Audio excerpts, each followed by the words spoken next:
Bienvenue au Palais de Justice de Paris, à l'endroit même où ont été tournées les scènes juridictionnelles de la série Engrenage. Vous avez sans doute entendu parler de cette série, peut-être même l'avez-vous vue. On l'a dit conforme à la réalité juridique et à la pratique côté police et justice. Mais est-ce vraiment le cas ? Pour le savoir, je vous propose de passer au crible le tout premier épisode. Une bonne occasion de réviser les règles de procédure pénale, mais aussi pour moi de vous dire ce qu'il en est en pratique de ces règles. Tout d'abord, quelques éléments de contexte sans dévoiler aucun secret de la série. Dans ce premier épisode, le corps d'une jeune femme est découvert dans une benne à ordures. L'enquête est confiée au capitaine de police Laure Berthaud par le substitut du procureur Pierre Clément. En parallèle, ce substitut reçoit la plainte de parents d'une élève qu'ils disent être maltraitée psychologiquement et physiquement par son enseignante.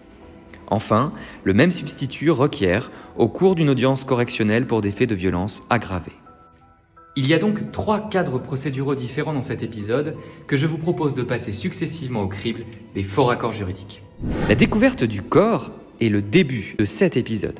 Il donne lieu à la réalisation d'une scène de crime. Et c'est un bon point pour le réalisme juridique de la série, et ce pour plusieurs raisons. D'abord parce que les enquêteurs et les techniciens sont présents et sont protégés. Certes, certains le sont moins que d'autres, au risque de polluer la scène de crime. Mais c'est assez conforme à la réalité, malheureusement. Ensuite, parce que le substitut du procureur est présent sur cette scène de crime. Et ce serait le cas en réalité. Car nous sommes en présence d'une découverte de cadavre avec une mort violente manifeste qui impose le déplacement du magistrat du parquet. Enfin, parce que le substitut saisit la police judiciaire, c'est-à-dire des enquêteurs dédiés aux affaires criminelles ou complexes au sein de la police. Ce qui est moins crédible en revanche, c'est le nombre de personnes sur cette scène de crime, bien au-delà de ce que requerrait et permettrait la réalité. Surtout, c'est l'attitude et les décisions du substitut qui ne collent pas à la pratique. D'abord, il ne rend compte à personne, alors que bien sûr, un substitut s'inscrit dans une hiérarchie. Ensuite, il décide en quelques secondes après les premières informations de saisir un juge d'instruction. Dans les faits, il rendrait compte au ou à la procureure de la République et la décision d'ouvrir ne serait pas prise dans ce tempo aussi rapide, même si bien sûr la nature criminelle des faits l'imposera par la suite. Une autopsie est ensuite réalisée dans la série et les enquêteurs sont présents, ce qui correspond à la réalité de la pratique dans un tel dossier. Le procureur, lui, n'est pas présent. Et là encore, c'est assez crédible, vu la charge de travail des procureurs qui ne nous permettent pas de nous présenter à chaque autopsie.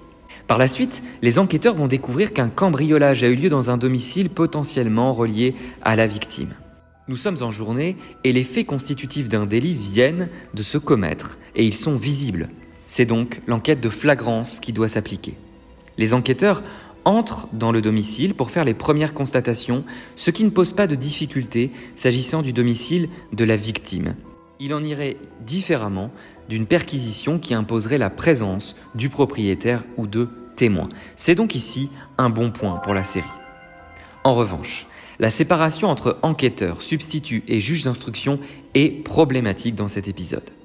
D'abord parce que le juge d'instruction rend compte de toutes les avancées au parquet, qui est systématiquement présent dans son bureau, ce qui ne correspond pas à la réalité.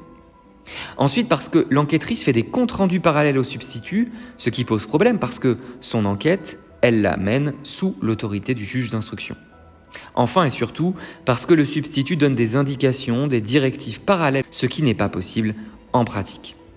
Voilà pour cette enquête criminelle qui débute ce premier épisode. Il n'y a pas d'aberration juridique, mais des imprécisions et un manque de crédibilité sur la relation entre les personnages.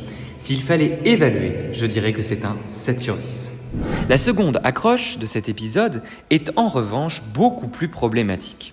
Parce que le substitut reçoit lui-même des parents d'élèves pour une simple plainte, ce qui ne correspond pas à ce que permet la charge réelle des cabinets des magistrats du parquet. D'ailleurs, de manière globale, le substitut Pierre Clément ne travaille pas beaucoup dans cet épisode. Ensuite, parce qu'il va saisir la police judiciaire de ce dossier, alors que ces faits ne relèvent pas du tout de ceux qui sont attribués à la police judiciaire dans la réalité. Surtout, ce substitut va lui-même mener l'audition de la mise en cause dans une forme complètement irréelle et un cadre inexistant. Il faut remarquer qu'il ne prend aucune note. D'ailleurs, dans cet épisode, les enquêteurs procèdent à 2 auditions de témoins sans prendre eux aussi aucune note, ils n'actent pas les déclarations. Le substitut va enfin recevoir les parents pour leur notifier le résultat de l'enquête, ce qui là encore est irréaliste au vu de la nature des faits et de sa charge de travail. Et puis, il le fait en dépassant toutes les règles déontologiques. Je vous laisse observer ces dernières déclarations. Tout de suite ou j'appelle les gardes et je vous fais coffrer. Tout cela manque clairement d'exactitude et de réalisme juridique. C'est au mieux pour cette partie un 4 sur 10. Reste enfin le procès correctionnel pour des faits qui semblent être des violences aggravées, voire une séquestration. Je passe sur le comportement caricatural des prévenus et des avocats. De même, je ne commande pas l'opportunité des réquisitions qui consiste à dire que les faits étaient criminels, sans doute une séquestration avec torture et actes de barbarie, et que parce qu'ils ont été correctionnalisés, il faudrait les punir plus sévèrement.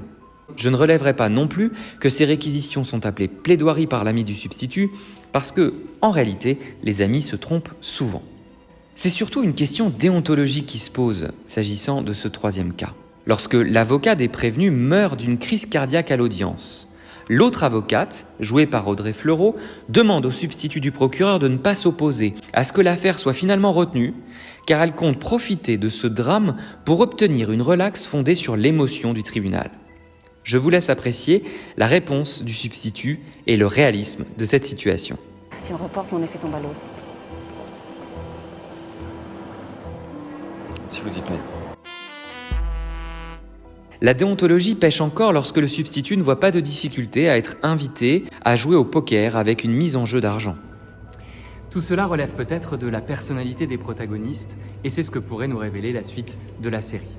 Il n'y a donc pas dans cette partie d'erreur manifeste d'appréciation, c'est un 6 sur 10. Voilà pour ce premier numéro des Faux Raccords Juridiques. N'hésitez pas à le partager pour qu'il éclaire le plus grand monde. N'hésitez pas aussi à me faire vos commentaires sur ces analyses et pourquoi pas à me dire les films, les livres ou les séries que vous souhaiteriez voir commenter dans un prochain numéro des Faux Raccords Juridiques.